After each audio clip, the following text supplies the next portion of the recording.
Welcome to The Explainer.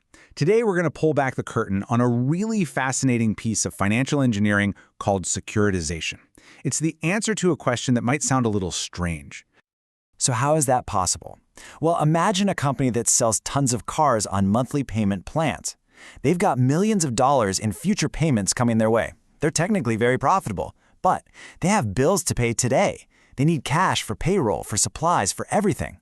That's the paradox. Rich in promises, but poor in actual cash. All right, here's our game plan. We'll start with that exact cash problem. Then we'll get into the clever solution, the art of securitization.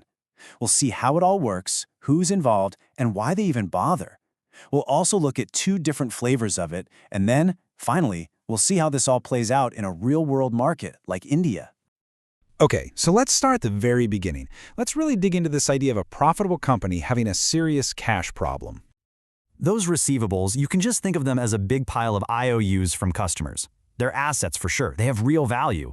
But the problem is, they're illiquid. You can't take an IOU to your landlord to pay the rent, right? You need actual money in the bank to operate day to day, and that's the liquidity crunch. So what do you do with that mountain of IOUs? How do you turn future promises into cash right now? Well, this is where the genius of securitization comes into play. The definition sounds complicated, but the idea is actually pretty elegant. You're taking something that's hard to sell, like thousands of individual car loans, and you're bundling them up into something new that is easy to sell. It's almost like financial alchemy, turning these illiquid assets into cold, hard cash. Right, so each of those 10,000 payment plans is an asset. But selling a single car loan to an investor? That would be a huge pain. It's too small, too complicated, the value is locked up, and it's not easy to get to. And here's the first big step. You don't try to sell the loans one by one. Instead, you pool them all together. Think of it like making a smoothie. You take a bunch of individual fruits, strawberries, bananas, blueberries, and you blend them into one single delicious, easy-to-drink product. That's what bundling does for these loans. So, we have this big pool of assets. Now what? How does it actually become cash? Let's meet the key players who make this whole process tick.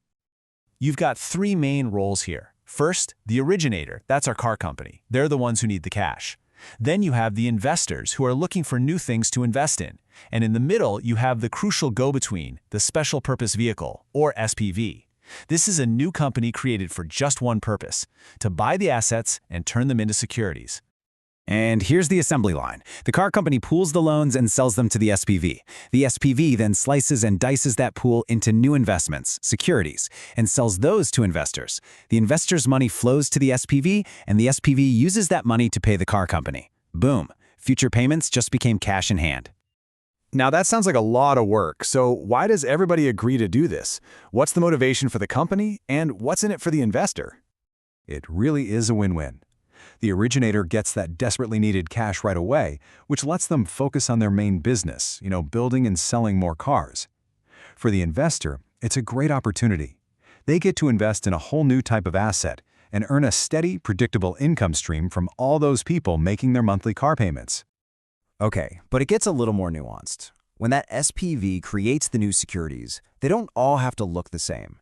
There are two main types you'll hear about. So first you have pass-through certificates, or PTCs. These are the simple ones. Think of it like a pipe. The money from the car payments comes in one end and flows directly out the other end, to the investor. Pretty straightforward. But then you have pay-through securities, or PTS. These are more complex. Here, the SPV can actually restructure the cash flows. It can create different layers, or tranches, some that are super safe, and others that are a bit riskier but offer a higher potential return. It lets them cater to all different kinds of investors. All right, let's take all this theory and see how it applies in the real world. We're going to take a quick look at the securitization market in India. And look at that. It started in India with the very same thing we've been talking about, car loans. Citibank was one of the first to do it. Since then, it's become a really important tool, especially for what are called non-banking financial companies, which are a huge part of India's financial system. And this is not a small market. We're talking about 70,000 crores worth of deals back in the 2016 financial year alone. To give you some perspective, that's billions and billions of dollars. It just shows you how much this financial tool is being used to fuel the economy. But it's not all smooth sailing. The market in India does face some unique hurdles. Things like high taxes on these transactions, some fuzzy rules around taxation, and the lack of a single, standard way to do the paperwork can make things a bit tricky. These are the kinds of growing pains you see as a market matures. And that really brings us to the big takeaway here. Securitization is an incredibly powerful engine for creating liquidity and fueling growth. But like any powerful tool, it has to be handled with care. The real question for the future is how we can continue to use its benefits while making sure we manage the risks that come along with it.